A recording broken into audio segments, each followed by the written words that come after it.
I'm Josh Liston from On the Bubble podcast, an oral history of television fandom, part of the Gunna Geek Network, just like the show you're checking out now. Shows on the network are individually owned and opinions expressed may not reflect others. Find other awesome geeky shows at gunnageeknetwork.com. This is Philip Kennedy Johnson, and you're listening to Capes on the Couch. Capes on the Couch podcast is for entertainment purposes only. Dr. Issues is a psychiatrist, but he is not your psychiatrist and does not have knowledge of your individual situation. For any personal mental health concerns, please consult your own healthcare providers. For medical emergencies, please call 911 or the designated number in your area immediately. Remember that you are not alone and help is out there.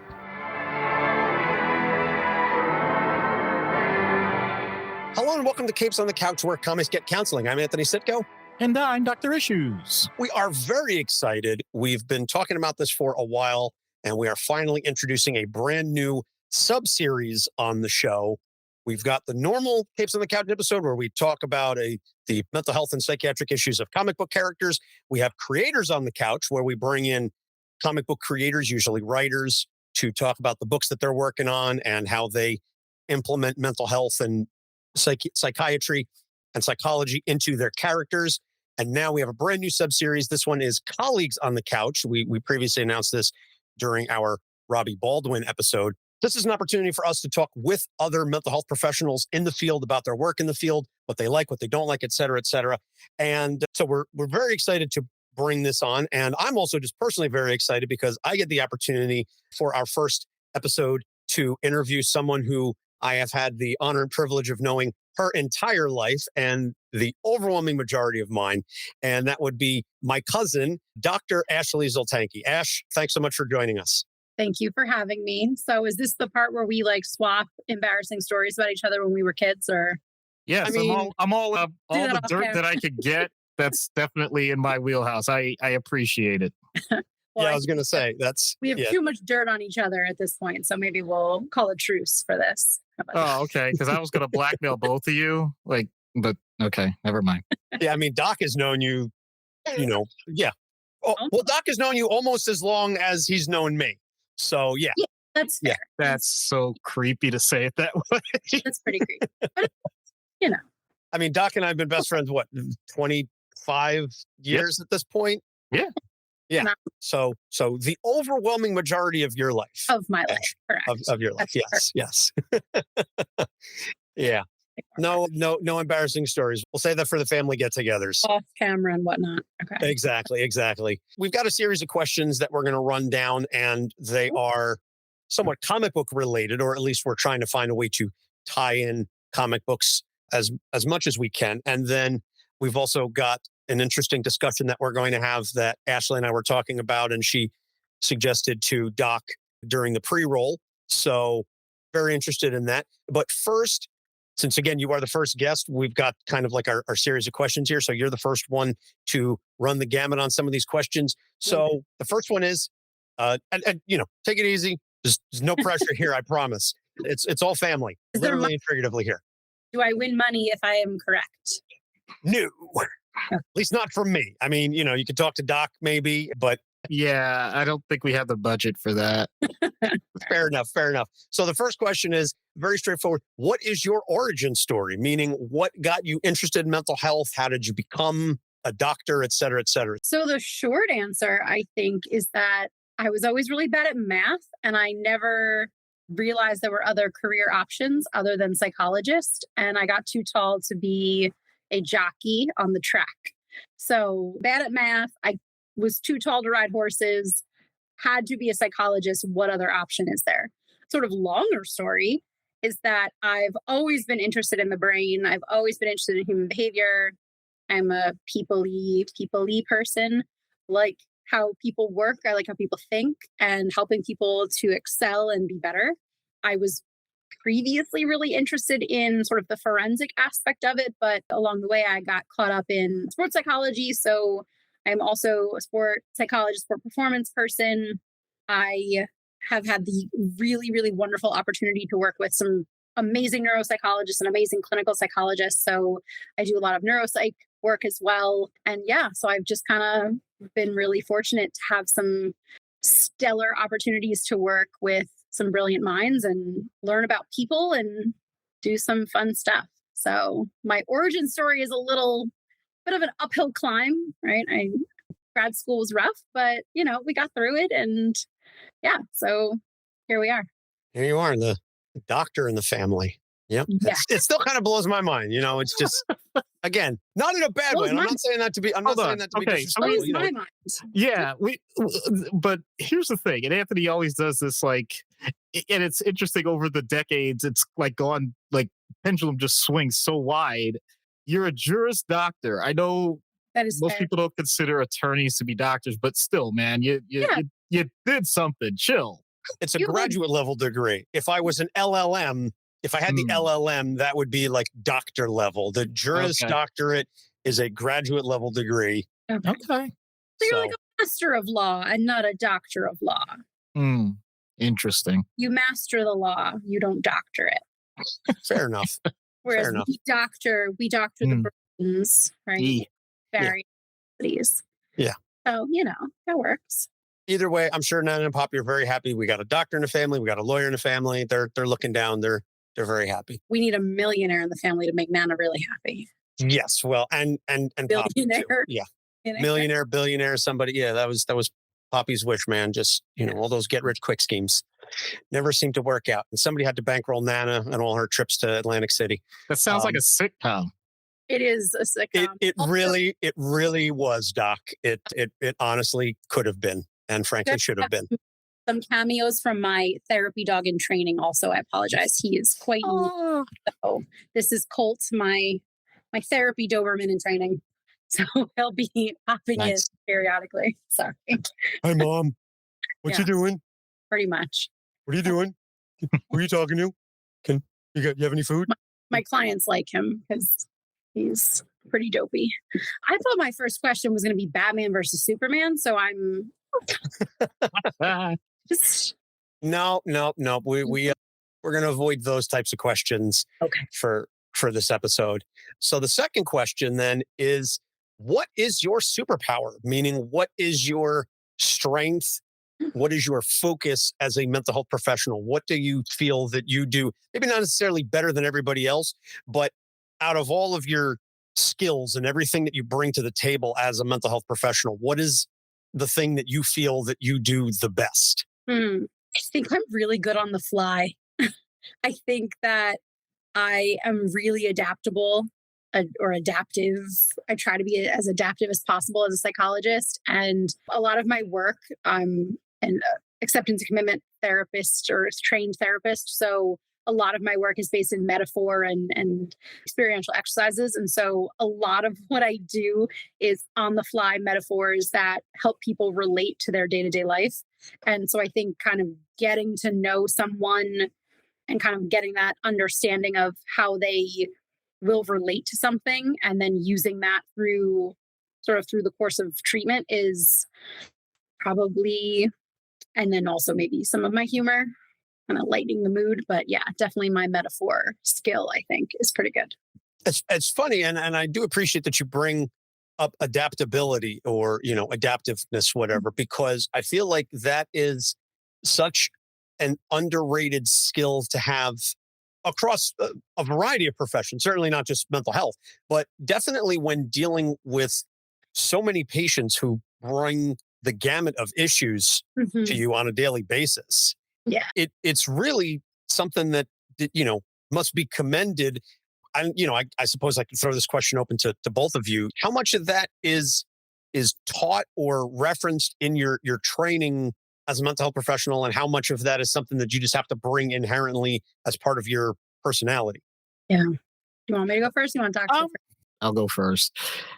On one hand, I will say, because the format that psychiatrists go through, we go through medical school first, and medical school is incredibly regimented, but you definitely have to know how to think on your feet and adapt on the fly, because the way I like to say it is, pathology doesn't read textbooks. So it doesn't matter how much knowledge you have, it's how you're going to apply it to each situation. And so, yes, there is definitely adaptability and mental flexibility and honestly emotional flexibility, because at least in my realm, I'm dealing with a lot of patients that don't want to talk to me and don't want to address some of the things that have been brought to the attention of our team. So just establishing the fact that whatever I'm walking into, I'm going to make the best of it. And hopefully this person is willing to meet me at a certain level. I do think that, I'll put it this way, if you didn't have it before training, you certainly develop a lot of it during training. If you have a natural proclivity to it, then you're probably going to have a simpler time. But yeah, it's a necessity. Yeah. Yeah, I agree with that. And I think a lot of what I do is I try to look underneath the pathology, right? Like I go through the DSM because I have to. Uh, but a lot of psychologists in my, in the field are starting to shift away from it a little bit. And that's maybe Oh, believe me, if it weren't for insurance companies, that would have been out a long time ago on my end. agreed. Yeah, agreed. And, a lot of my clients come to me and they're like, I have this diagnosis. Who am I? What am I? And I'm like, yeah, but like you're a person too. And I'm a person. And half of the stuff that we work on is really like helping them get grounded back into who they are as a person, helping them navigate challenging adjustments through life, helping them navigate difficult choices, difficult experiences. And it's really cool to just get to relate to people on, a human level. And I think one of the most profound experiences related to this is in grad school. One of my first clients, I really treasured working with him. He was like, well, you sit in that chair and I sit in this chair. And so, there's a difference between us. And I was like, get up, get up. And I made him switch chairs with me. And I was like, all right, now you're in my chair and I'm in your chair. What's different about us? And he was like, oh, all right, well, that just poo-pooed that argument a little bit. And that ability to be flexible, and yeah, a lot of it's training and a lot of it's kind of who you are. And some people got it in spades and others have to work for it. And I think that makes it the science of behavior, right? The science of human behavior and animal behavior. And so, yeah, I think there's a lot to it, which is kind of fun. But I think the other thing too is that I relate really well to clients at times, not all of my clients, but some of them I feel like I can relate to really well. I'm pretty open about my own executive dysfunction, and I have a lot of clients who really appreciate that. And so I say to them, I don't tell you anything that I haven't tried myself, whether it's worked for me or not. I don't bring my stuff into the therapy room, but sometimes sometimes you have to be relatable, and sometimes you have to talk to people in a way that makes you feel like a person too. So. Well, we certainly have no shortage of discussions about executive functioning issues on this show. I am quite open about all of my myriad issues of executive function or dysfunction, and longtime listeners know all the social media posts I would love to make about this show and things of that nature. But I have to wait for the brain chemistry to line up. Right. I mean, don't get me wrong. It's not like it's all on Anthony. How many times has Anthony said, like, and Doc is going to write a post about this? I'm like, yeah, about that. Or any of the number of times something has come up and I'm like, all right, distraction with work. I got to do something different now. So be it. But yeah, it's all about just humans being humans. Mm-hmm. Yeah, and just about that vulnerability. And I think you have to walk a line. Certainly both of you as professionals have to walk that line of presenting yourself as human and fallible and flawed and whatever, to elicit some of that honesty from the client, but not so much so that you either project your own flaws and insecurities and such onto them, or that you put yourself in a position where you open up and become too vulnerable, and then you allow the client to take advantage of that. And so, again, I really admire what you and people of mental health professionals go through on a regular basis of again, trying to give just little bits and pieces here and there. And certainly it develops over the course of, relationships. And actually, I'm sure you maybe find this a little maybe a little easier given that you have more recurring clients than Doc does, given his Right. station and the nature of his job. Mhm. He's kind of seeing folks like once, maybe twice, in the inpatient unit, and then that's it. Whereas you have, recurring clients that you see over, Mm. several weeks or months or whatever the case may be. And so this isn't really on the list, but how do you find where to strike that balance of what to bring, how much of yourself to bring into the session and how much to leave outside the door? Yeah. Yeah. So countertransference is really big in our field. And that's basically you bringing your stuff to the door and saying, all right, therapist needs to be therapized. And I try not to do that. I'm usually really good about doing that. I'm pretty open about my own work, not necessarily to my clients, but in life, I'm open. I have a therapist myself, and I think everybody should have a therapist. I'm very biased in that, but I love her. I think she's phenomenal as a colleague because she is also a psychologist, and as my psychologist, I find such fulfillment in the work that we do. And there have been times in session where I'm like, hey, let's pause for a second because I'm feeling it, right? I'm feeling the emotion here and I'm noticing stuff coming up for me too. And let's explore that. Or I've had a couple of clients that bring a tear to my eye and I'm like, hey, I'm feeling the moment here, right? Like let's feel this moment together and what's going on. And, I think that you have to really look at your own stuff before you sit down in front of a client, and you have to make sure that you're in this for the right reasons, because a lot of people in this field are just looking to fix themselves and learn more about their own stuff or their own, history. And that's great. You have a great opportunity for that, but you've got to be able to put that aside for a minute. And there are populations that I won't be able to work with because of that, right? And there are experiences that I, as a psychologist, won't have because of my own stuff that I'm like, can't put that aside for, it's hard. But, I've worked with people that I disagree with. I work with people that interpersonally I'm not super fond of, and I'm sure they weren't fond of me either, I'm sure. But yeah, you have to be present enough to put that stuff aside for that 45 minutes. And then you can go and have a piece of chocolate or, scream into a pillow or be like, woo, man, I don't look forward to that session every week. And thankfully, those are very few and far between for me, but I really enjoy all the clients that I work with. So if anyone sees this, I really enjoy all the work that I do with my clients currently. But yeah, Well, some of my clients are a real pain in the ass. Not you, though. You're great. If you're watching this, you're one of the good ones. But no, people in our field, we get that sense of dread, like, oh man, this person, I got to work with them. And sometimes we got to put that to the side, and sometimes we got to bring it up in session, and that's uncomfortable too. So being able to sit with your own discomfort, I do that a lot with my clients too. And I am very open, like, about my metaphors that I use for everything. But one of them is my anxiety, because I'm human and I experience anxiety as does everybody else. So my anxiety looks like a sea urchin. It's a black sea urchin. It's about this big and it's spiky and it lives in my torso right here. So when I feel it, I'm like, oh, there's my sea urchin. Okay. And I take it out and I look at it and I notice it and I put it down to the side and so then I say, okay, what does yours look like? Because it might not be a sea urchin. It might be something else, right? I have a kid who just told me that theirs is a horseshoe crab. And I was like, awesome, aquatic. I like it. So let's stick with that. And I said, that's perfect because on the outside, it's solid and pretty cool looking. And underneath, it's got the little like face, little like teeth. Right. So it's like creepy underneath. And so that's kind of our anxiety. So, long-winded answer. Sorry, always. That's okay. That's all right. No, we appreciate it. I appreciate the honesty, and I appreciate Doc not completely freaking out about arthropods.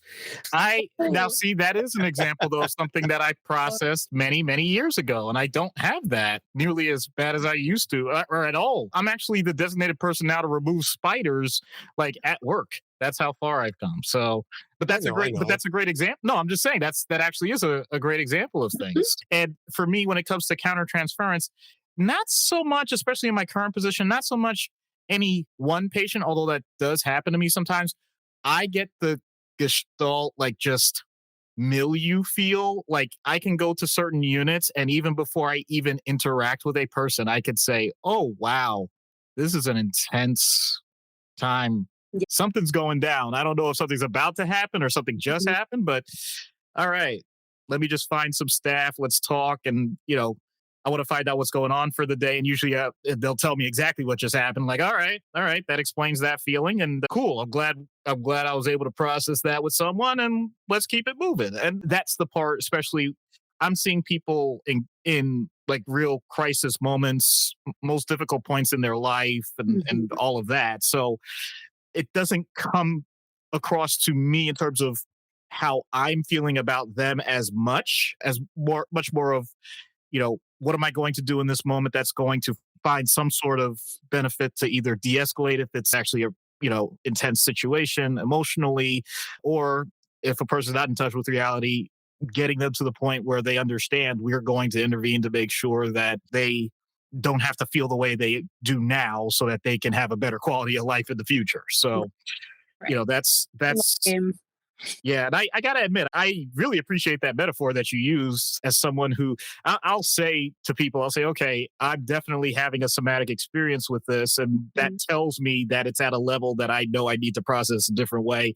And that's when not if not in the immediacy of seeing a patient, but at some point soon after, I know I have to just walk away, and then it's go to my office, which I'm privileged to have off the unit, and either do some burpees or do something physical, because that's how my body processes that level of anxiety. And when I'm able to do that, I'm able to return. So no, I really appreciate that. Yeah, movement is so helpful. I mean, the subject of so many studies that movement helps the dopamine, and people exercise get dopamine, and dopamine makes you happy, and happy people don't kill their husbands. I You knew love everybody was good at referencing that movie. I use that way more than I think is appropriate in my line of work. And I'm like, I hope you know Legally Blonde. And they're like, oh, okay. But no, I mean, for me, and I've spoken all the time that running for me is therapeutic. That I will just go on a very long run, and I will leave the headphones at home. I won't listen to music. I have my phone with me just in case, heaven forbid something happens. But I'll just go on a long run, and it just gives my brain the opportunity to think about that. And by the time I'm done, I'm exhausted, certainly, but it gives me just such freedom. And so that movement just really helps. So I like how everybody kind of has their physical way of dealing with their anxiety and all the stuff that they've got going on inside. So pivoting then to the next question, we talk about what is your superpower. What is your kryptonite? And this is your biggest complaint about the current mental health system, or what is an issue? What is something that you struggle with, on a regular basis, professionally, speaking? Yeah. Honestly, I would say it's the DSM. I would say it's putting people into categories. I think that there was a time and a space where it was really the way that we did things. And now I think it's really at times limiting at best, problematic at worst. And I have a lot of clients who, especially a lot of clients who feel like they don't fit into the boxes, and they're like, yeah, but this is my lived experience. And I'm like, hey, listen, if it's your lived experience, I'm not taking that book over what you're experiencing, right? I get it. I think it's a great reference. And something I tell my clients a lot when they're like stuck on it is, if we think about the mechanisms of change, we're looking for avoidance. What is it that you're avoiding? What is happening in your life that is causing you such distress? And so sometimes putting you in that box of it's anxiety or it's ADHD or it's autism spectrum and yada, yada, I don't know that that's doing enough. Right. So I think there's more to people. And I think that we're so dynamic. So yeah, I gripe about that a lot to pretty much anyone who will listen. Most people who are not in the field, and their eyes kind of glass over after a minute or two, and they're like, what are we talking about again? And I'm like, no, you have to pay attention. This is very important. So yeah, I would say it's my frustration with sort of the reliance on and the rigidity of the DSM and how we're kind of boxed into that system. So Yeah, I could definitely as a contrast here. Well, let's go to Doc, who absolutely loves the DSM and worships it and talks about it all the time on the show, how much he can't live without it. Yeah, it's funny because even when you think organically, anybody that has listened to the start of the show to now, I'm sure, and if you'd have to really be obtuse to notice that I will reference it for sure. If there's something that's really clear saying like, all right, this is the constellation of symptoms that this person is exhibiting based on what's written or based on my observations from seeing many, many, many people. But the actual number of times I've referenced it has dwindled over the course of the past several years. And that was not even intentional. It was just simply because I realized when our format is we always do 3 issues, but it's like, okay, give me 3 topics to talk about. It's not even necessarily saying like, oh, this is the diagnosis for this person based on it. That isn't even the point anymore. It's more like, okay, what can we learn about this person? What can we do to help them? How does this relate to real life? That's the most important stuff. Ironically, I think this is, oh boy, you want to talk hot takes. When I'm dealing with stuff in the hospital, I think our emergency room doctors do a better job with what needs to go on a patient's chart than what we as psychiatrists and our social workers do with our inpatients. And what I mean by that is when a person is coming to our unit, ER doc says suicidality. Insurance companies hate that. And yet that's the whole point. It's like, this person wants to end their life. What are we doing to make sure they stay alive? That really is the main point. Or if the person is, or it says psychosis, like, okay, this person is, once again, not appearing to process reality the way that we are. We want to make sure that we can find some common ground. That is the most important thing. If I say schizophrenia versus schizoaffective disorder versus bipolar disorder with psychotic features versus major depression with psychotic features versus medical delirium from a medical condition, all that stuff, it's like, okay, that's all the background. Let's deal with what we're supposed to be dealing with in the moment.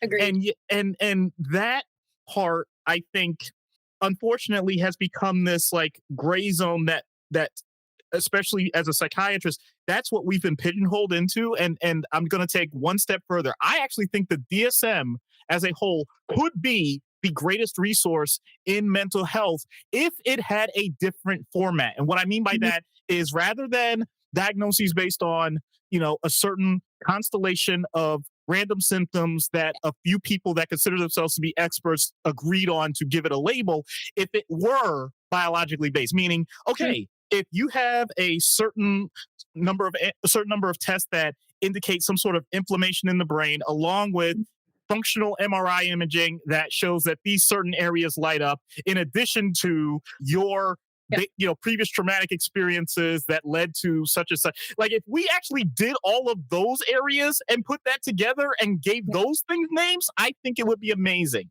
We have not gotten there yet, and so let's stop pretending we have. We ride at dawn, Doc. We ride at dawn.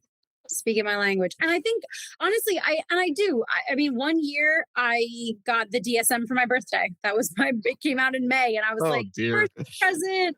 And I was super pumped in grad school. But I genuinely think that there are so many opportunities for it to be, like you said, used as a reference. And I think that's really important. I think where we get led astray is that we're not looking at anything beyond it. And I don't think, like they say, it's a living, breathing document, but it's not catching up to what we are as people, right? Who we are and how we're presenting. And I don't know. I don't think that it tells the whole story. And, I think, and again, all of those diagnoses that you ran off, I know everyone, right? And I was trained to know everyone, and I can tell the difference, even if I do need to consult my DSMs, all of them. But, this is also the book that said homosexuality was a disorder. And being a woman means you're crazy. So, we're hysterical, right? And I think that it has come a long way. I think it will continue to come a long way. I also, I don't want it to be the end all be all. And I honestly, in my practice, diagnostically, I think, there are reasons to do that. And I think some people come in without wanting or needing a diagnosis. And I think then that's a conversation to have as well, because it's, not everyone wants to be labeled. And some people rely too heavily on that label. And then we kind of navigate those situations too. So yeah. Long story short. Listen, I don't know how much you've listened to the show over the past 6 years, but we are certainly no strangers to tangents, both related and not. And I think certainly these are all very much related to the topic. So it's honestly, I'm just kind of sitting back and letting the two of you go. And I know, I can kind of take over things and be a bit unnecessarily loquacious. No. At times. Yeah, I know. It's a real shock, but I'm loving this because I'm just sitting back and I'm watching two people who are A, obviously very good at what they do, and B, that I respect and appreciate and value your experiences and your education and everything like that. And I'm just sitting back and I'm a fan of just this conversation. Like I don't even need to be here. The two of you could just go and I'll just be like, wow. This is like the mental gymnastics. No, it's just beautiful. It's my best friend and my cousin just talking shop and doing it well. And I'm just like, wow, I love and appreciate both of you. It's also fun to get to speak the language with someone who is in the field in a different capacity, right? Like I used to have a lot of interaction with psychiatrists and neurologists and epileptologists and the work I used to do in hospitals. And that's something I miss. I loved that part of it. I loved the collaboration. I loved hearing it from the medical side of things. And, unfortunately in private practice, there is some, I'm not going to say that there's not, but it's not the grand rounds. It's not the, the team kind of coming together. And that's something that I always found to be really fun and interesting and awesome learning opportunities. So yeah. And I have to admit, over time, especially since I've done so much hospital work, I used to do outpatient, like private practice for a while. And there are definitely parts of it that I miss and the longitudinal nature of it. And there are times where especially patients that don't come back, I'm like, okay, in a way that's a good thing, but I still don't get the closure. I'm like, come on. Happens. Mm-hmm. Yeah, I think about that a lot. Like, where is this person that I saw once 5 years ago for a neuropsych? Like, how are they doing? Yeah, that's a bad part of it, I think. Yeah. Well, bad in the sense that, and I'm certainly not going to speak on behalf of mental health professionals, but I would say, I think it's bad if you get caught up in it, but I think that's just the human nature of it. You have these interactions with people. I know this happens with Doc all the time, certainly more so than you, Ashley, that Doc especially is seeing people really in moments of crisis, like they're pretty much at their lowest. And again, not to discredit anybody that certainly comes into your office and that you talk to, but just by the nature of the business and the nature of the jobs. And so I think it's only human that when you interact with these people, day in, day out, that you get these cases that are going to affect you. And Ashley, you were talking earlier about how sometimes you're talking to these clients and they say something that brings a tear to your eye, where you have an emotional reaction and it hits you on that human level. And I think it's only natural to at least think about and wonder, like, well, what are they doing now? I hope that they're getting the help that they need. I hope that they continue to go on this, journey of discovery and learning about themselves, et cetera, et cetera. I don't think there's anything inherently wrong with that. I think where it could be potentially problematic is if you continue to seek that out and you're like, let me stalk this former patient or client, let me look them up on social media or whatever, check to see, I'm going to check Zillow and see if they sold their house recently, like whatever. That might be a bit of a problem, but wondering, oh gosh, I hope this. Sorry, there are so many, I don't know who, there are people who do that in terms of like looking their clients up on social media. That is like a very hard boundary that I have always kept for myself, that I do not. They find me. I actually had, so embarrassing. Oh my God. I had one client, sweet, very sweet adolescent. And mom was like, oh yeah, we found you on YouTube riding your horse. And I was like, I'm sorry, you did what? And they were like, yeah, we Googled your name and we found your YouTube. I had to upload a video of me riding my horse for an online show. And this wow. found it. And I was like, okay, well, let's separate that. I swear I'm really good at my job. So yeah, sometimes it's like boundaries crossing with the internet and stuff. And, we learn not to be Facebook friends with any of our clients or what. I mean, yes, I agree that certainly that crosses the line. I think them finding a video of you riding a horse is certainly not the worst thing they could find. It's not like, oh yeah, I saw this Instagram video. You were, passed out in the back of a club, or, you were none of that. Right. None of that. And I think about that, from as far as, my potential return to politics and stuff like that. I'm like, is there anything out there that could damage me? Is anything going to come back and bite me in the ass? I don't know. But yeah. Anyone to the highest bidder, if they want me to share those, I will for a price. A good price, though, not like. And we're back to blackmail. All right. Thanks, kid. Thank you. Appreciate that. Appreciate that. It's tough, so much. Yeah. So the next question is, what is your lantern oath? If you're not familiar with the Green Lanterns, they recite the oath while they're charging their power ring against their battery. Do you have a mantra or a phrase or a thing that keeps you from burning out and that recharges you? It can be the dogs, I understand. Well, I was going to say it's actually my emotional support, Clydesdale, and she is my burnout meter. But no, I think the biggest thing for me in terms of like my mantra is do no harm. And, we know the end of that statement. I was told it's PG-13, so I will keep it off the record. But when I feel that, like when I'm, all right, do no harm, obviously is my, top priority. But then kind of the secondary half of that for me is let go of whatever else, right? So whatever else is coming to me, I've had to do a lot of mindfulness work since 2011 when I started grad school. And a lot of it was training for me and a lot of it was therapeutic for me. So letting go, I think, is the biggest thing, is just taking everything in stride, letting it roll off your back. And that's been tough. Anthony can attest to this. I had quite an anger streak as a human. No. So you're such a pleasant and happy child all the time. All the time. Yeah. I should pay you to say nice things about me. But yeah, I think, letting go of, whatever comes up and not holding on to that stuff that eats you up inside, professionally and personally. And you really are, a very different person, and it's to your credit. I'm not saying that again in a bad way, but you've grown and matured so much over your lifetime. I'm not going to divulge the age, but over your lifetime, the Ashley that I knew way back when, and then the Ashley that I didn't know as well as I probably could have or should have, and the Ashley that you are now. And it's a real testament to your growth and again, maturity and your experiences and stuff like that. And again, so proud of you to see who you are and who you've become. And I'll text you my Venmo after the episode.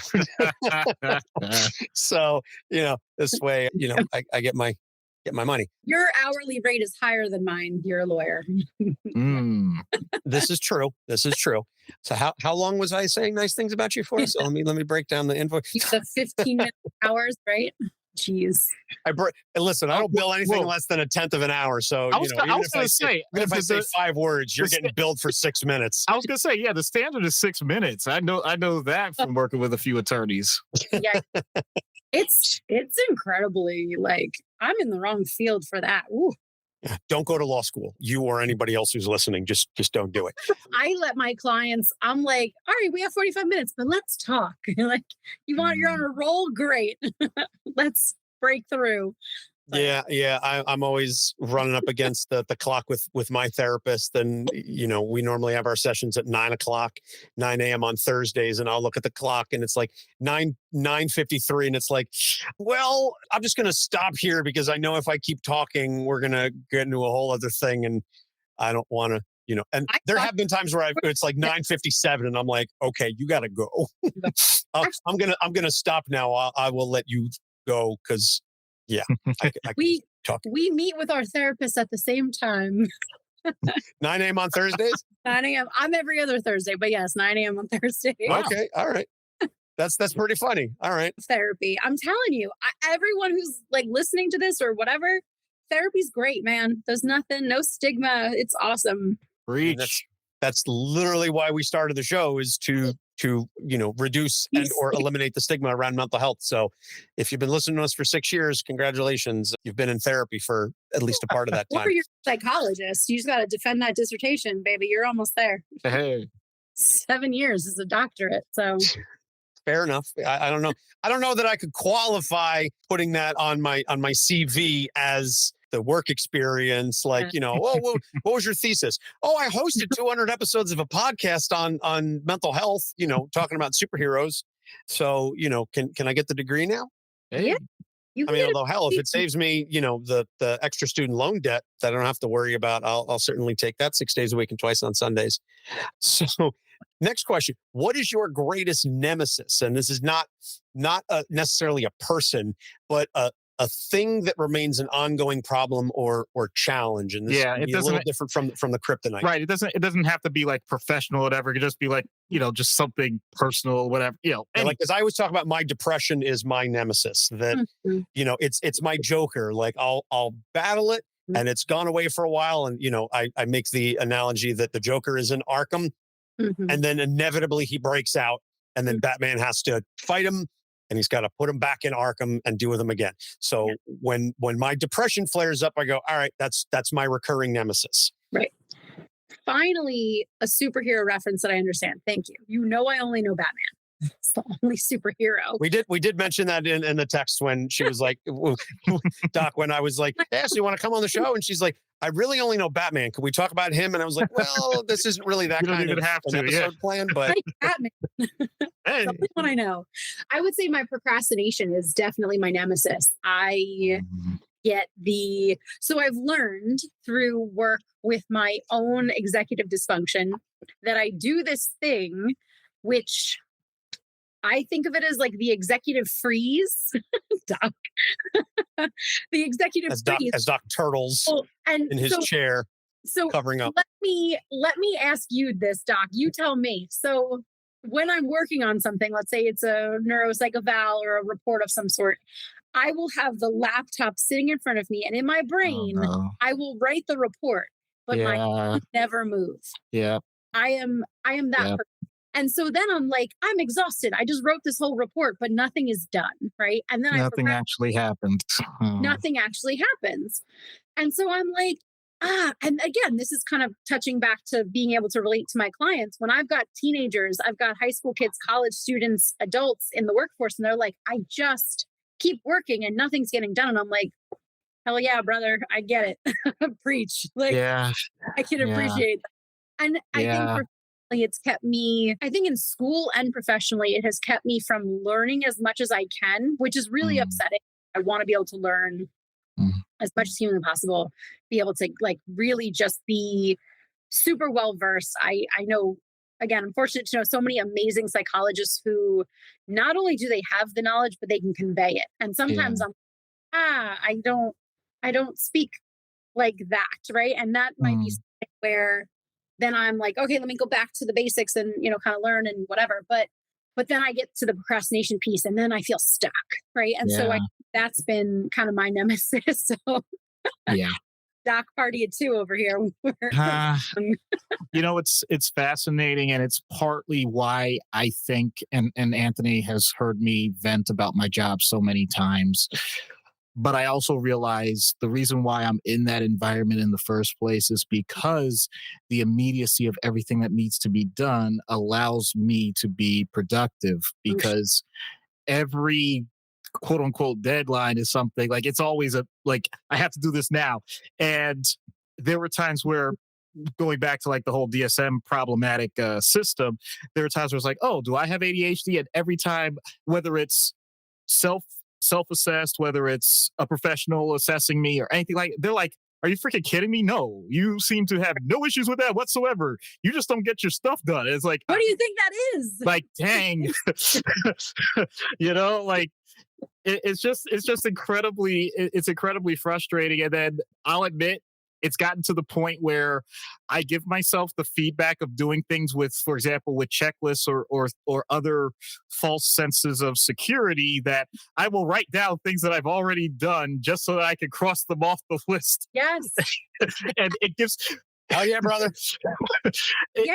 But if I don't do that, then it doesn't give me the sense that, okay, I'm already got the flywheel going and now I can continue with the next thing. Yeah. So as long as I'm doing one thing in that moment and continuing with it and actually keeping my mind on that particular thing, saying there is nothing else for at least for the next 15 minutes that I'm going to do, then hey, I will accomplish this. Yeah. And once I do it, it's like, okay, my entire day is shot because I just did all of that intentionally.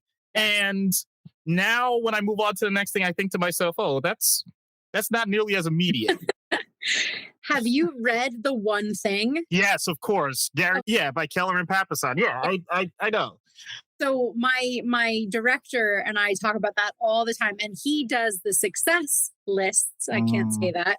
And so honestly, that is, I share that with my clients all the time. Like, write it down. It doesn't matter. Get up, write it down. Check. I got up, right?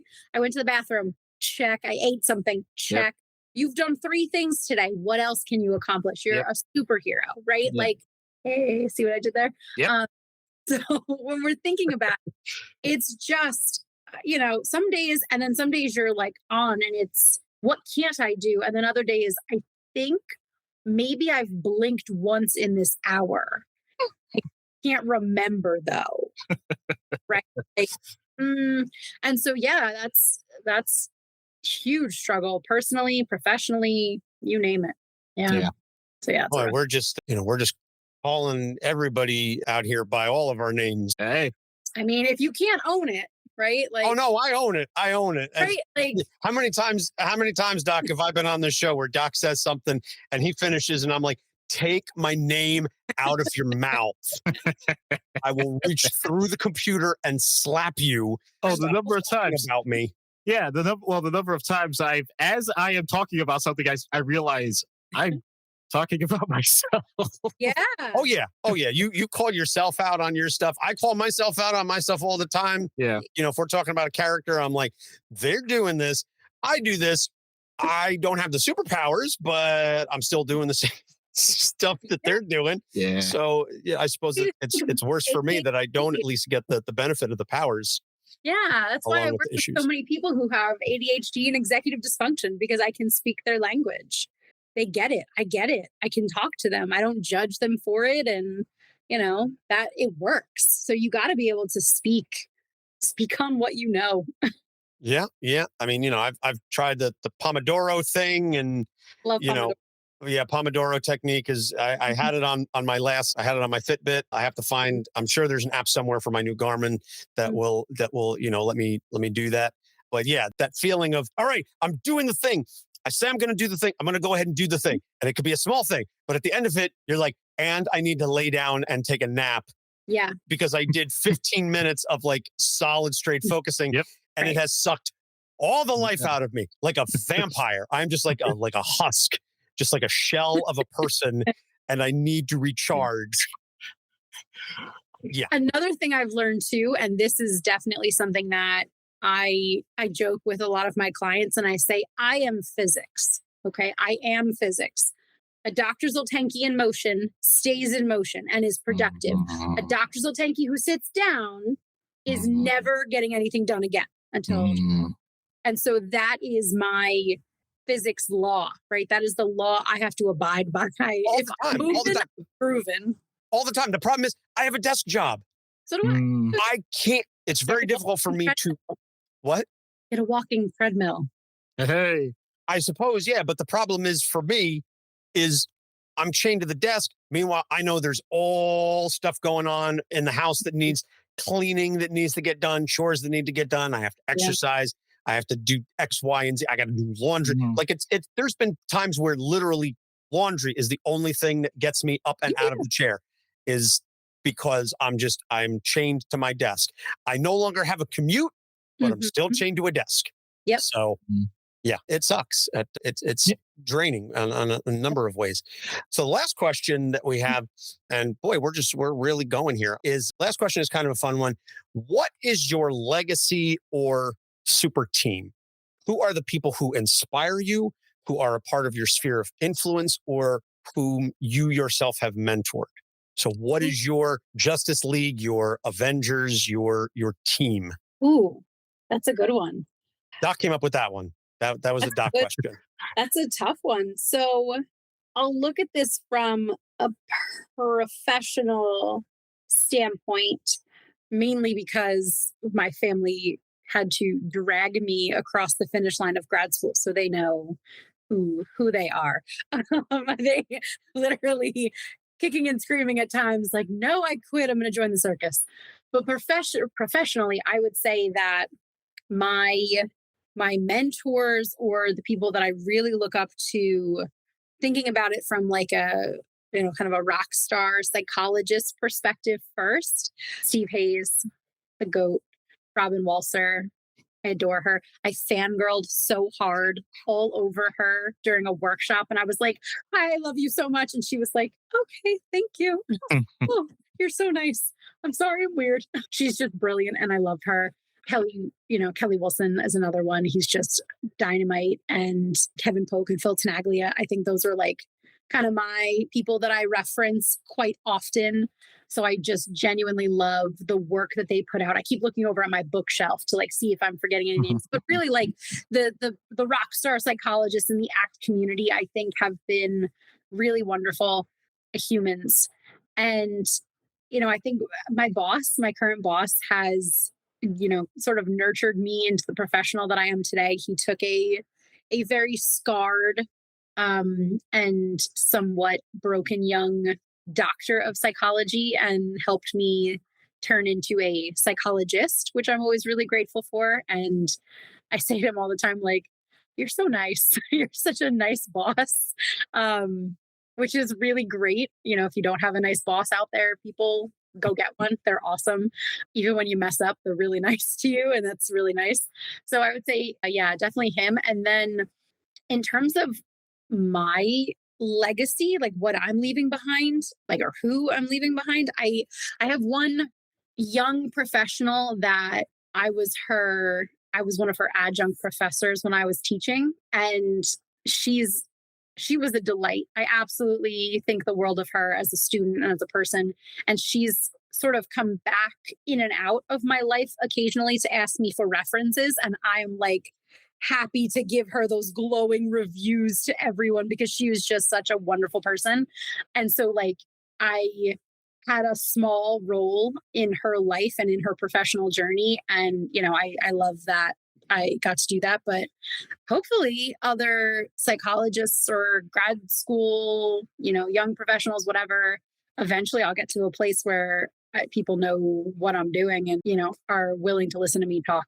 So hopefully. But yeah, I think having people that you can look to, psychologist wise or professionally, that you can like reference their work or that you can actually, pick their brains has really just been such a cool opportunity for me. That's awesome. And it's a great question, not just obviously by virtue of the fact that it kind of forces people to think about that stuff, but also, I'm a big believer in giving people their flowers like while they're alive and trying to make sure that you express your appreciation and your thanks to them regularly.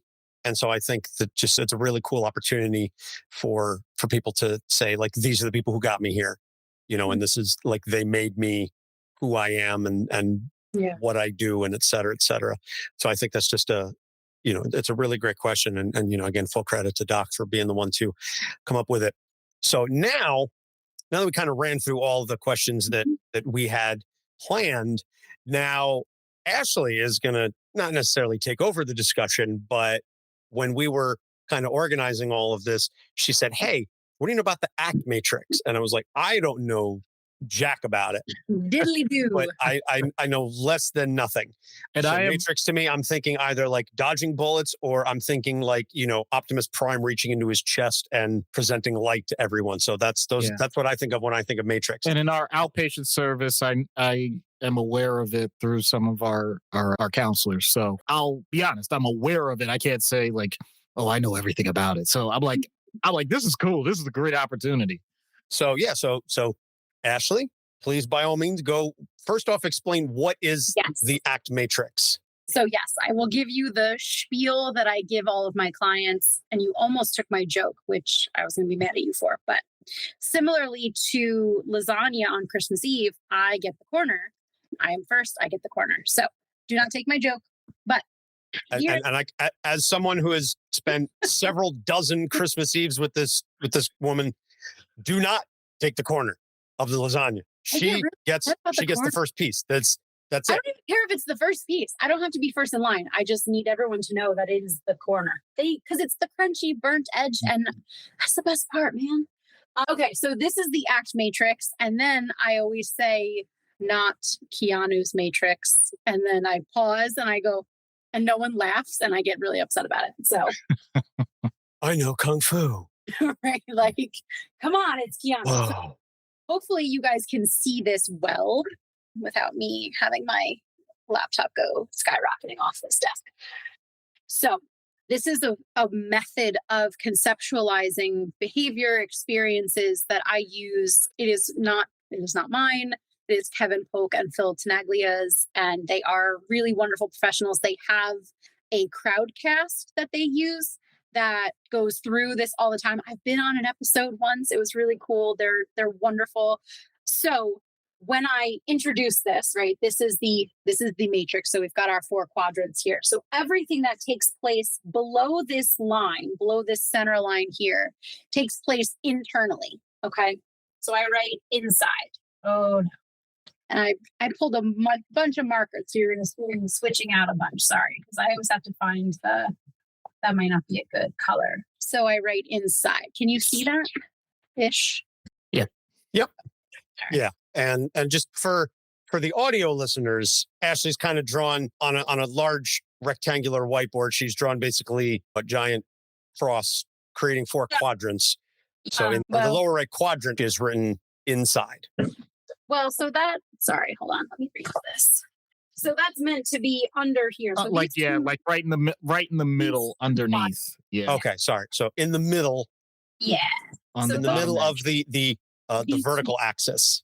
Mm-hmm. Yes, thank you. I don't do math, so up here, everything above this line in these top 2 quadrants takes place externally in the real world. Okay, so I write outside. Outside.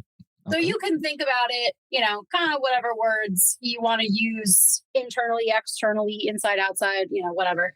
Moving in this direction, but we're moving toward satisfaction. Okay. So I'm going to write it here for the sake of space. Yeah. So along the middle line, horizontally, on the right-hand side is going towards satisfaction. Going towards satisfaction. Okay. And then moving in this direction to the left of that center line, we're moving away and we're seeking relief. Okay. So to recap, everything below the center line is internal or inside. Everything above that center line is outside or external. Everything to the right is satisfaction. Everything to the left is relief. We're seeking relief. Okay.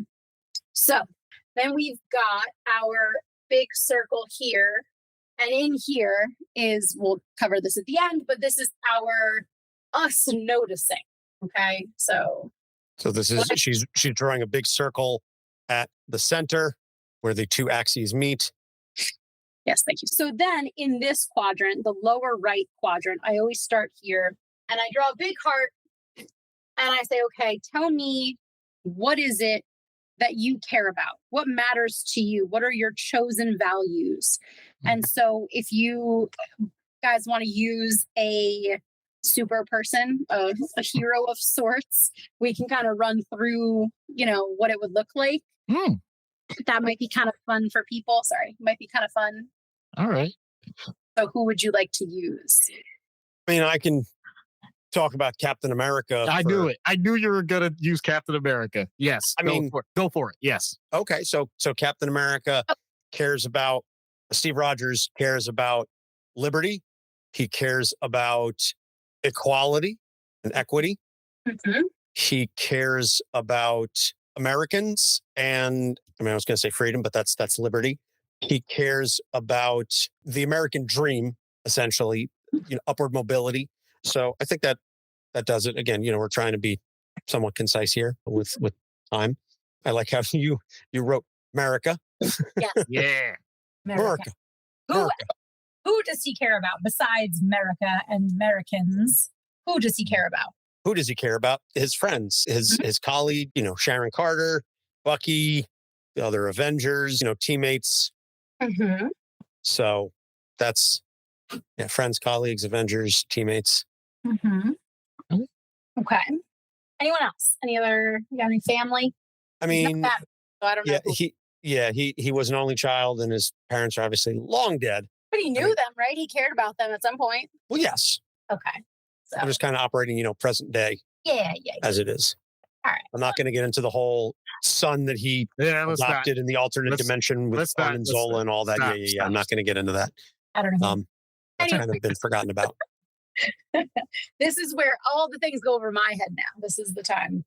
Okay. So roughly speaking, what I'll do is I work through the values. I try to explore that. One of the questions that I ask is, let's say, and this would be for Captain America or for anyone that wants to do this, you don't have to be a psychologist to do this. You can do this for yourself. If all the people you cared about were in a room talking about you, right? So let's say it was your retirement party, right? Birthday party, some sort of celebration in your honor. What would you want them to say about you, right? So Ashley is so blank. Ashley is this. Ashley is that. And so those are typically the values that we have for ourselves, right? Or what do you look for in a partner? What do you look for in a spouse? Those kinds of things. Honesty, loyalty, integrity, yada, yada, right? So all of that kind of thing. So we go through all the values, right? So we've got Captain America here. And then we scooch on over to this lower left quadrant. And over here, I draw the very technical term. Watch out, Anthony. It'll blow your mind. Yucky thoughts. So the yucky thoughts, these are all of the things that we get caught on, all of the hooked thoughts that we have. So everything that we value, everything that we care about, spoiler alert, we sometimes feel badly about it. So if I care about being a good friend, well, if I make some choice or decision that upsets my friend, now I have some guilt feelings about it. Now I have some negative thoughts about it. If I have a value of health and wellness, and then I do things that are the opposite of health and wellness, then I have some negative thoughts about myself and my experiences. So what are some of the things that we would look at Captain America and say, okay, here are his yucky thoughts or stinking thinking? I would say for Steve, it would probably be constantly having to fight. He always feels like he can't ever escape the war. Mm-hmm. There's obviously the whole life that he could have had he not been frozen. Mm-hmm. So, like regrets, you mean? Or yeah. Regrets and things that maybe just missed opportunities and things that he missed out on by virtue of being frozen in the ice for 60 years or however long it is with the sliding timeline. The conflicts that he has with some of the teammates and friends. We were just talking about Civil War. Yeah. And everything that happened there. Meaning the comic book event, not the U.S. Civil War. Wait, he didn't fight in the actual Civil War? No, he's old, but not that old. Not that old. Okay, so got some conflicts. Mm-hmm. What else? Yes, I mean, again, I think we'll kind of just, for the sake of time, we'll truncate it there. Cool. So what I would then do is take some of these things and I would really expand on it. What were the thoughts, right? I am not good enough, or I am not strong enough, or the guilt, the regret, the fear, the anger, anxiety, the anger, all of these different emotions that we feel. Then we pop up here to the outside, right? So now we're up here, and this quadrant focuses on the negative behaviors that we engage in to avoid the yucky thoughts, the negative thinking patterns. So for some people, that might be substance use, risky behaviors, shutting down, getting angry, So what are Captain America's negative behaviors that he uses?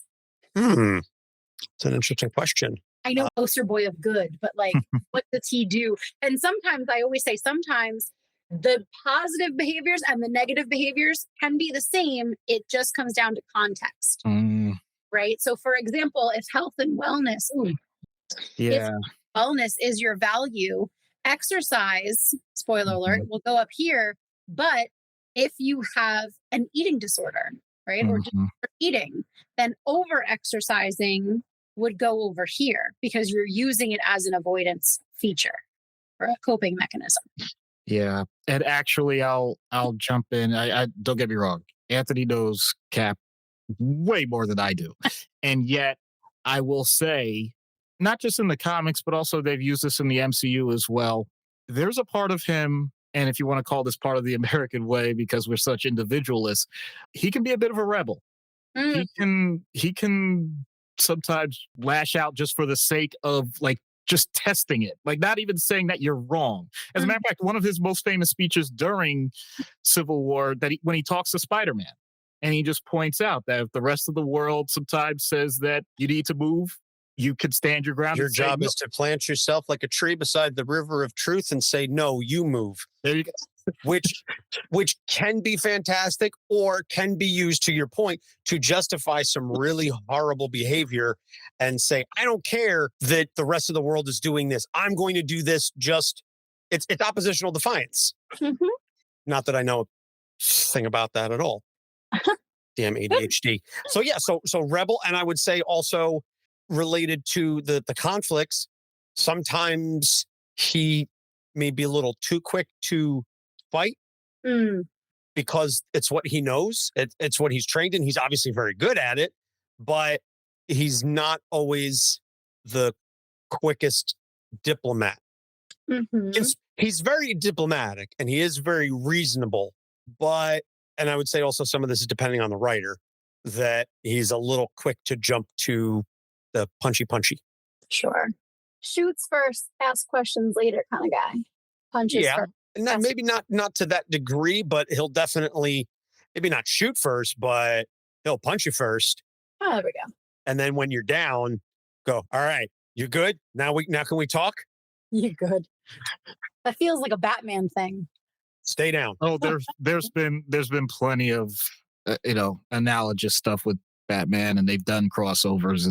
Oh yeah. Yeah. I love the Batman versus Captain America in the DC versus Marvel, where they basically stand, they square up, they make a little bit of positioning moves, and they go, all right, listen, we could fight for hours, or we could stop now before a punch is thrown and go after who the real enemy is. So it was a beautiful subversion of the whole let's fight before we team up against the real enemy. Because they're both obviously expert hand-to-hand combatants. And I did pre-order the DC versus Marvel omnibus that's coming out later this year. Oh my goodness. Okay. Anyway. I had to. Would win. Oh God. Let's not get started, kid. Let's go. Let's go.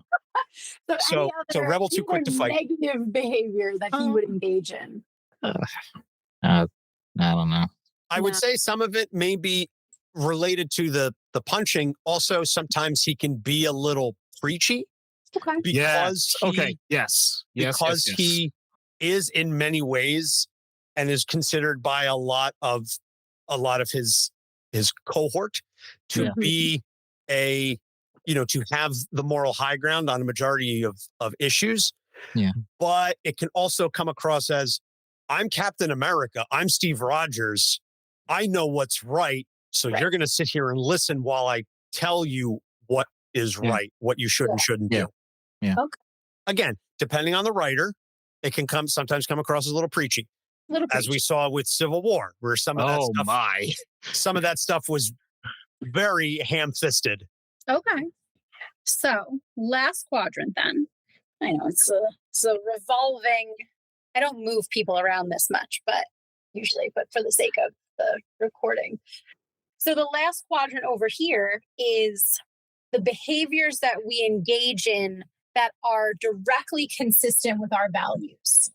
Okay. And then we're going to chit chat about this for a few minutes afterward. But So what are the things that Captain America does to consistently connect to his values in the outside world, in his behavior? Well, he is constantly supporting his friends and teammates in whatever form that needs to take, whether it is fighting to defend them literally or just showing support for them in other ways, fighting for the freedom of Americans and defending America and its citizens, and also just defending, to pull in a quote from, another great leader, Optimus Prime, freedom is the right of all sentient beings. And Cap will definitely stand in defense of that, even if you're not an American. That if you're fighting for freedom and liberty and equality, Cap will be on your side. And he will be a staunch defender of your right, even if you are not an American citizen. Yeah, I think the word that isn't used in comics usually, but if we're talking, regular life, advocate. That's yeah. Yep, absolutely. He is an advocate for liberty and equality and all of those things, and through words and actions is largely very consistent with that. Okay. Again, depending on the writer, and sometimes for the sake of conflict, you have to create some dissonance there. But by and large, that's who Steve Rogers is. Cool. Consistently. All right. So we've got a nice landscape, right, of who he is. So what I would do then is say, all right, we've got our values. I draw my arrow to our negative thoughts, right? This is all the stuff that gets in the way that we get hooked on, that keeps us from living our closest to our values, right? We can never truly achieve our values. They're not goals. We can't just check them off, right? And I use the joke, you have the value of being a good parent. Today is Tuesday. You didn't say, well, I was a good parent today. Check. I don't have to do that tomorrow. I did it, right? You are a good parent every day. And this is until the end of your life. One would hope, at least. Right. And there are days where I'm like, listen, I parented all day. I don't want to parent anymore. Right. I'm tired. I don't want to be a dad anymore. I want to be a kid. I want to be taken care of. But yes, I get your point. I'm in a cocoon. But we do, right? We continue to persist. We continue to pursue those values. And they do change. So it depends on where you are in your life. It depends. And when I joke with my 12-year-olds, well, you're not a parent yet, right? So you don't have the value of being a parent. If they're not a parent, then we grow and we develop with our values. So we've got our arrow moving to our negative. And then what I do, this is kind of my favorite part, is when we think about we're seeking relief over here, right? So we're moving in this direction away from our values. So when Captain America has yucky thoughts, I draw, depending on what we have here, individual arrows up to the negative behavior. So he's got missed opportunities, and he's too quick to fight, and he's a rebel, and he's got conflict, and he's preachy. And then I come over here and I say, okay, well, we've got preachy, and he does this, and I kind of make these connections for people, and I say, wow, that looks like a negativity tornado, right? And we spiral, and it looks really gnarly. And sometimes, when I want to take a photo to show my clients, I don't spiral, but so they can see what I wrote. But for the sake of this, this turns into a negativity spiral, right? We can't escape it, or it's very hard to. So I left this part out, the noticing, the middle circle over here that says you noticing or me noticing. And the reason for that is it touches all the quadrants, right? This is where psychological flexibility lives. This is the consistent ability that a person has to step in and out of each quadrant of their existence. When they're in this negativity space, you can choose to stay here, and you can choose to step into any of the other quadrants that you have. And that allows you to notice what's coming up for you, right? And so then that gives you the space to tackle some of these problems that you're having. So often when we have our values, we really care about them. We feel all the negativity because it's hard to care about stuff, right? And so then we act out. But we want to live over here. We want to live here. We can't do that though. I mean, we can, but not consistently 100% of the time. So we've got our arrow moving from the values to the negative space. But rather than getting sucked into this vortex of our negativity, instead what we do is go through the psychological flexibility to the upper right-hand quadrant, which is our behavior that directly connects us to our values. So now it's a triangle instead of a sharp left that ends up in this nasty spiral that we just can't get out of.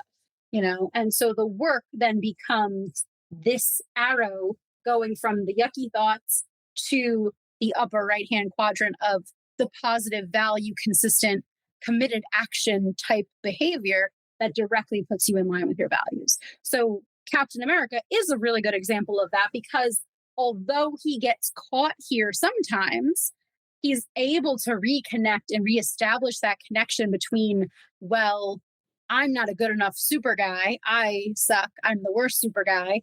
But wait, and I can have those thoughts, and I can be flexible and still advocate. I can still defend America. I can still be supportive to my friends while thinking that I'm not the best super guy. And then that allows me to be connected to my values that I really care about, So it's a little bit of a delicate balance and a dance, but it allows us to be realistic with where we are and what's happening in our day to day. And, I do this with clients at the beginning of our work together. I try to do it every so often just to kind of touch base and check in on where they are. And I've done this myself. I encourage people to, if you are interested in the ACT Matrix, please check it out. It's really cool. You learn a lot about yourself. You learn a lot about how you behave and how you act and what works and what yucky thoughts get in the way. This is really cool. I've never seen this before, and it's very eye-opening, and I like the breakdown. I think it's very informative. Hopefully our audio listeners will be able to follow along, because obviously so much of this is just drawing and writing things down, and we'll post videos to social media, and we'll have pictures and things of that in the show notes so you can get an understanding of what it is that we're talking about. But this is really cool. I dig this. And it's simple, right? If we think about psychology and, and psychiatry and stuff, a lot of it is like big words and, really smart sounding terms. And really, I just drew a couple of boxes up here and I just walked you around them, right? And it's something that anyone can practice. You can do it with a therapist. That's really helpful too, to really get that sense of what you're doing and how well it's working for you. We talk about workability a lot. The workability of therapy, the workability of your existence. That's this line. How well is this working for you? Because if it's not, you're here. If it is working, you're here. So how do you vacillate between those two sides? And you will, right? Even the most perfect of our super guys, he's going to flip-flop. So kudos for using vacillate, by the way. I love that word. That's a quarter word. You know what? You know what's funny about this? Because we did an episode on Captain America, and while I'll admit I have the memory of a goldfish, so which I know is a misnomer anyway, because goldfish do have the memory. But part of it was because Captain America is such a bastion of all that's well and good. He pointed out some of the things that he struggles with. It's my stuff that ends up getting in the way when I do the skit. Like literally, I'm just like, oh, you're going through that? That's horrible. Oh my goodness. How can a man so good have to deal with this? The world's not fair. And it's like my spiraling, and him demonstrating how he's able to navigate literally those quadrants better than I can. Like, even though that wasn't the language I was using, like I'm just thinking back, like that's literally what we did as part of the humor for the skit. Mm-hmm. Yeah, because when we were talking about it, we're like, how are we going to figure out how to do that? Like how to do an episode on somebody like Captain America. How could you do an episode on somebody like Superman? Mm-hmm. And I think when you have those characters that are considered the moral centers of their universes, that are the big goods, the people like Superman and Captain America, and to some extent, somebody like Spider-Man, that the conflict comes not necessarily internally, but in them struggling in how to find that balance, how to save everyone. I actually just wrote on the board, upper left, she wrote perfectionism. Perfectionism. Yeah. I don't know that Steve ever really struggles with perfectionism because I think he's self-aware enough to understand that he's not perfect, but he does still struggle when he's put in a position where some of his values are in conflict internally. And then how does he act in a way that is still congruent with what it is that he wants to do? But in so doing, he has to honor one of his values more so than the other. And how do you deal with that? It's very similar to Superman and the whole thing that the conflict for Superman isn't necessarily the internal one. It's how does he save everyone? Right. How does he do that? And that's where the struggle comes in versus some of the other characters where it's much more internally directed, at their own flaws and foibles, et cetera, et cetera. So well, I think you touched on an important thing too, because we can't balance all the plates at once, right? I use that metaphor frequently. You can't be juggling all the plates at once and honking the horn on your nose. And, we're not trained SEALs. So you have to prioritize your values. You have to be where you are. And going back to DJ Moran, who truly a wonderful, wonderful, wonderful professional. I just adore the way he conceptualizes things. One of his statements, I have it written on my whiteboard that's next to my desk. It says, "I am here now, accepting the way I feel and noticing my thoughts while doing what I care about." And could you say it better, right? Wow. That is this. I am here now, accepting the way I feel and noticing my thoughts while doing what I care about.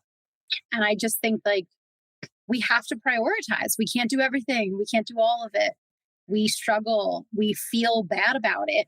And then we do what we can, right? With what we have in the moment, And that grace, I think, is a big part of it.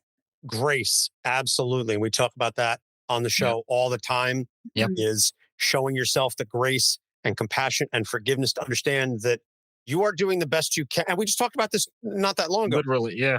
I think it was the Robbie Baldwin episode. The goal is to give 100% every day, but what 100% looks like is going to be different from day to day. That your 100% yesterday is not going to be your 100% today. It could be more, it could be less. As long as it's 100%, that's what matters. Yeah. And it's showing yourself grace and forgiveness and not beating yourself up because you're not meeting these unrealistic self-created expectations or those that were placed upon you from an early age and still continue to be foisted upon you. And now I'm going to stop projecting and getting into my own stuff. Love you, Aunt Maggie. She knows. I tell my mother all the time, that I talk to my therapist about stuff. I'm like, this is how you broke me this week. No, I say that with love. But yes, it is about showing yourself that grace and compassion and being able to say, it is what it is. And I'm not going to fret over it. And I'm just going to kind of accept the current situation and I'll deal with whatever the fallout is later. Or, I'll deal with it when it comes. Because you could say that as an avoidance technique, but I choose to view it as just, not trying to worry about things before they happen is just, right. And again, showing that grace. And it is a learning process and it's kind of like meta in the sense that you have to forgive yourself for not forgiving yourself as long as you have, if you can follow and that makes sense, just the idea that you've been beating yourself up and then you have to forgive yourself for beating yourself up as long as you did. I agree. So, and I think it's really meaningful. I think it's really meaningful to that way.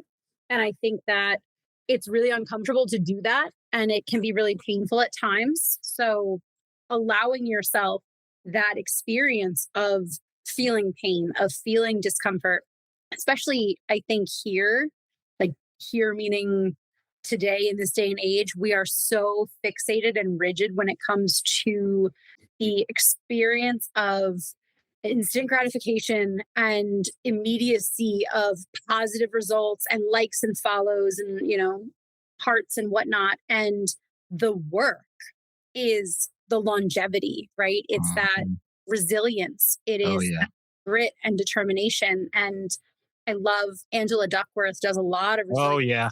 She is like the best. And she says that resilience is the ability to persist and pursue, even knowing that the thing you're working toward may never come to fruition, but doing it anyway.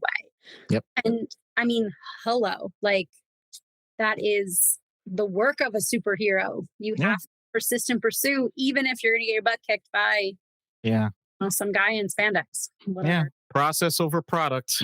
Yeah. Mm-hmm. We love that. Yeah, that's been one of my biggest problems because I am so goal driven and results oriented that I am almost 42 years old and I do not know how to enjoy process. That even things that I enjoy doing, I don't enjoy them in the moment. I only enjoy the result. Yeah.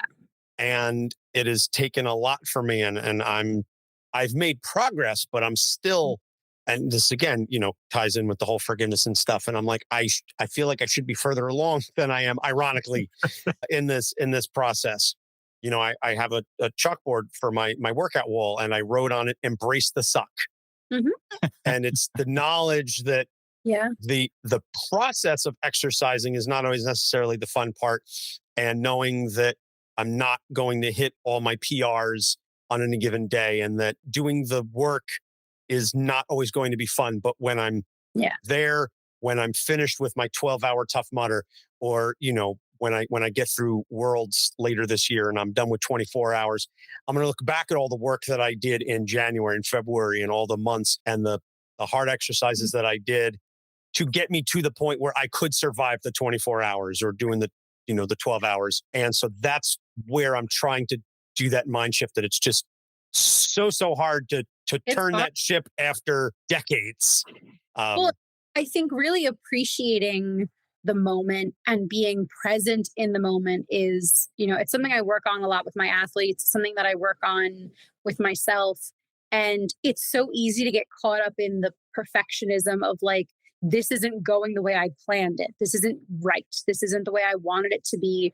And, I've had that experience personally and professionally. And I actually have a friend, when we went to regionals for dressage this year, one of my teammates was like, in the middle of the ride, I was like, this is such a cool experience. I get to do this with my horse and my friends, and I'm just going to do it. And we were like, what a cool opportunity for you in the moment. The rest of us were like, we're so anxious and stressed and like, are we having fun yet? But if we had just been like, woosah, right? Like, whoa, you are doing this thing that you get to do, not that you're paid to do, not that you're forced to do, you get to do it, right? So you get to do a Tough Mudder. You're not required by your job or by the laws. You get to do it. And so having people pause and slow down and have that reflection in the moment, which is hard, but reflecting in the moment of like, Angela does this really well. Isn't this fun? Are we having fun? She's really good at that. She does. She really is. She really does. That is very true. Yeah, we're talking about my sister. Yeah, she's phenomenal, and full credit to her for doing the work that allowed her to get to that point.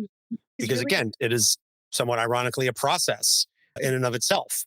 Yeah. And so I'm working on that, and that's something that I'm also talking to my therapist about. See how it all kind of comes full circle? We love a therapeutic alliance. Yes, we do. So that could be the name, Doc. We are the Therapeutic Alliance. Wow. When our powers combine, we will beat the DSM. Just kidding. We're not going to beat it. We're just going to revamp it a little bit. There you go. So this has been a really cool conversation. Just getting to sit and learn so much from someone in the field. And then also just on a personal level, I feel like I understand you a little bit better now and a little closer. So this is really cool. So normally I would say, this is where we say like, where can people find you on social media, et cetera, et cetera.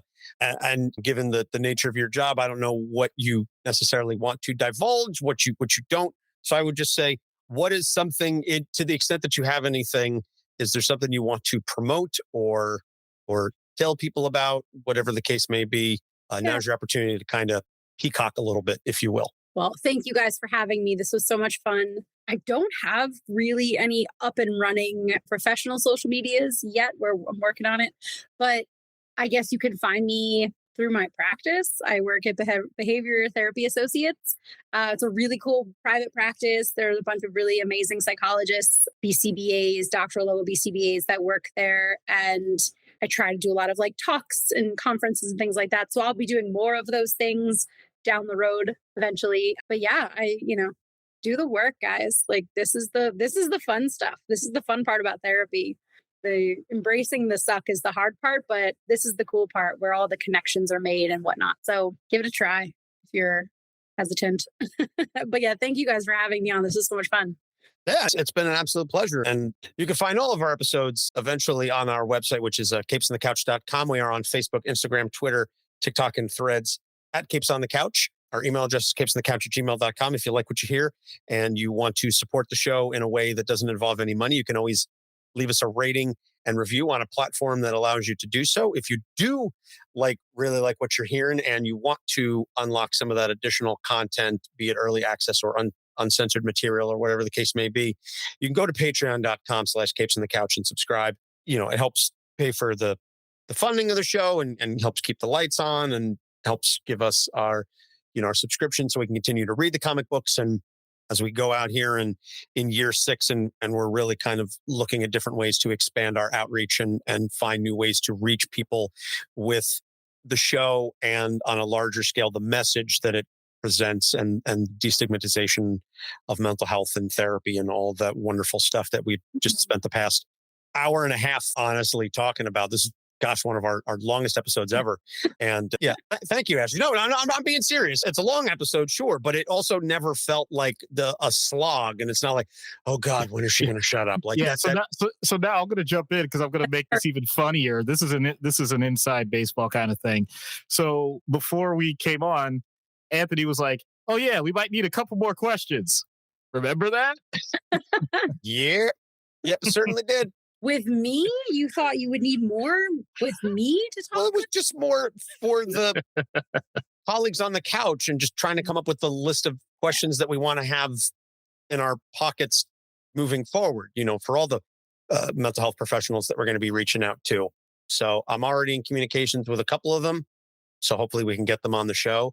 Jessica McCarthy is I'm talking to her about it. Yeah. And we certainly know no shortage of therapists and psychiatrists and psychologists, both, through the show and Doc obviously has a extensive Rolodex. So, but thank you, Ashley. And again, I will continue to make sure that you always get that first corner of the lasagna Christmas Eve. That is your right. You have earned it. It's my birthright.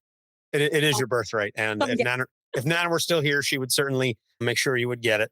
And I don't ever want to be in a position where I try to go against anything that Nana would want. People who are listening to this are going to be like, she's like Garfield. Like, and people who don't know what that reference is are very young. Oh my. Yes. Yes. As I say it. Yes. You're younger than me and Doc, but still, of the age. Not by that much. Well, okay. I mean, listen, I was young enough. I was 7 when you were born. So there's a gap there. But anyway, thank you to Dr. Ashley Zultanky for joining us. Thanks, and for Doc Issues, I'm Anthony Sitko. Thank you for listening, and we'll see you soon. Capes on the Couch podcast is for entertainment purposes only. Dr. Issues is a psychiatrist, but he is not your psychiatrist and does not have knowledge of your individual situation. For any personal mental health concerns, please consult your own healthcare providers. For medical emergencies, please call 911 or the designated number in your area immediately. Remember that you are not alone and help is out there.